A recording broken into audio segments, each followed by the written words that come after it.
A successful Zoom meeting makes everyone feel heard in remote work environments.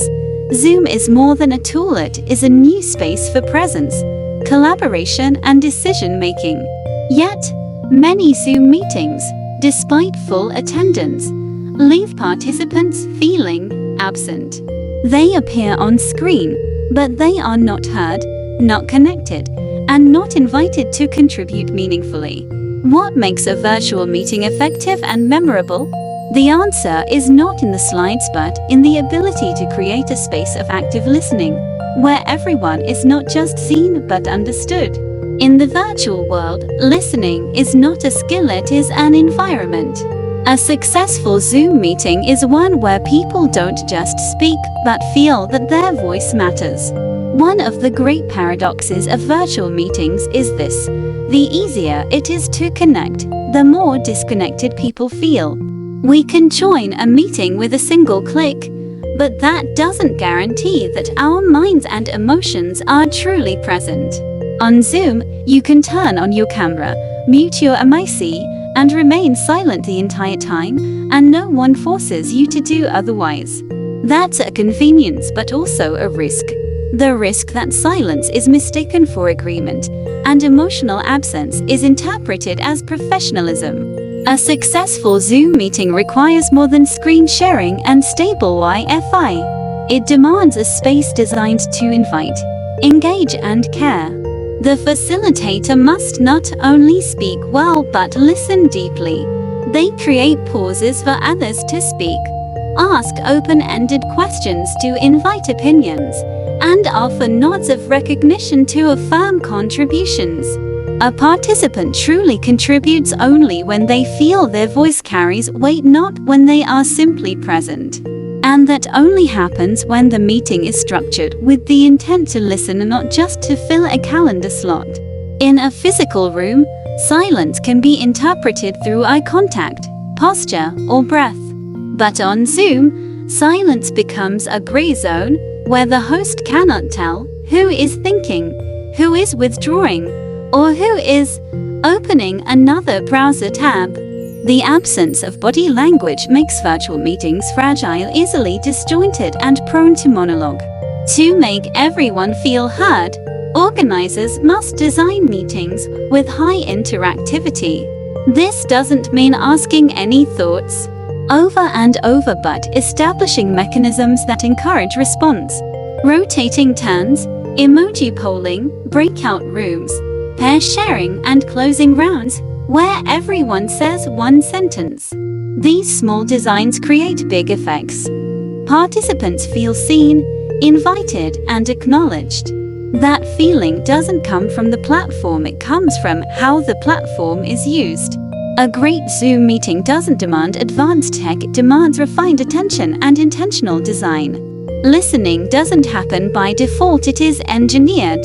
And that is the starting point of every memorable discussion. One of the most common mistakes in virtual meetings is assuming that those who don't speak have nothing to say. In digital space, silence is often misread or dismissed. But in reality, many people require safer spaces, longer reflection time, or alternative forms of expression to share their views.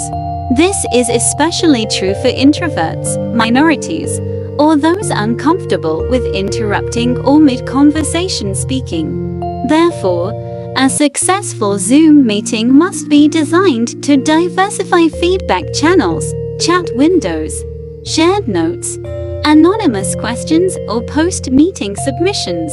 When an organization expands the definition of voice from speaking aloud to multiple forms of expression, more people feel heard.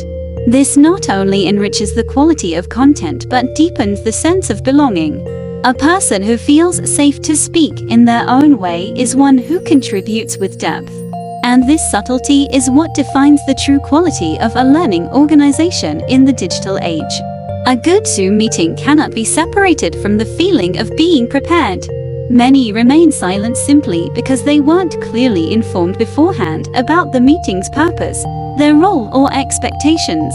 Lack of PIE meeting information makes attendees passive. They listen, but don't know if or when to speak. Thus, listening begins before the meeting starts through how the invite is sent, how the agenda is described, whether PIE reads are shared, or even a simple message. We'd love to hear your thoughts in the discussion. These small gestures make a big difference. Participants arrive ready, focused, and aware that their voice is wanted. This is the foundation of listening. Intentional anticipation, not accidental hope. When facilitators signal that your presence has a purpose, attendees don't just listen, they co-create. True listening is not silent waiting for one's turn, it is the felt sense that someone is holding space for you. In Zoom, where direct gaze and body language are limited, this feeling is more fragile, but more essential. A good facilitator knows how to pause deliberately, allowing others time to think. They hold intentional silence not to fill the air, but to create psychological space. Instead of rushing to speak, they empower others through their restraint. Participants, when treated as equals, not passive audience, gradually open up. Not because they're called on, but because they feel they have a reason to speak. At that point, the meeting stops being a presentation and becomes a shared experience. Listening, at its deepest level, is not a technique, it is a message. I'm ready to receive your inner world. Zoom is not just a communication tool, it is a micro-social environment.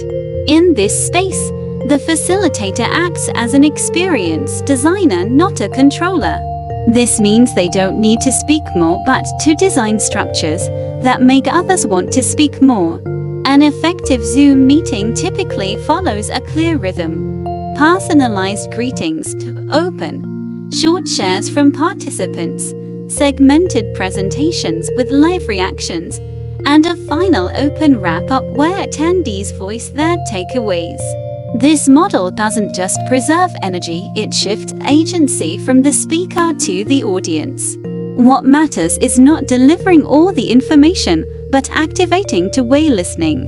With such a structure, Zoom becomes a space of dynamic collaboration, not a one-way report room. We often evaluate Zoom meetings by slide quality, pace, or number of attendees. But the most important metric is invisible. How many leave the meeting feeling I mattered here? That feeling cannot be engineered by tech, it comes from how organizations design. To achieve this, an internal shift is needed, from treating meetings as tasks to complete to spaces to cultivate. Facilitators must be trained not just in Zoom skills but in listening, pacing, and group psychology. A meeting culture must emerge where people don't just unmute but also unlock their thinking.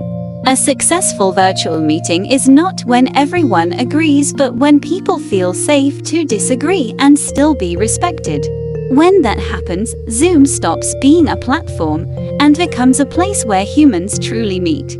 A truly successful Zoom meeting isn't measured by its length, number of participants, or slide quality, it's measured by the sense of presence. I was seen, I was heard, I was invited. In digital spaces, where the line between personal and professional is increasingly blurred, what people need most isn't more technology but more humanity. When an organization learns to listen via Zoom, it transforms software into soulful space. That is the mark of a true learning organization, where people not only work together but feel together. If you're leading a team, ask yourself, are your Zoom meetings places where people want to speak or where they simply have to show up? If you believe listening is the foundation of sustainable collaboration, start by changing how you run meetings. Share this piece with managers, colleagues, or anyone trying to create true listening environments, because changing culture doesn't begin with revolution, but with a meeting designed differently.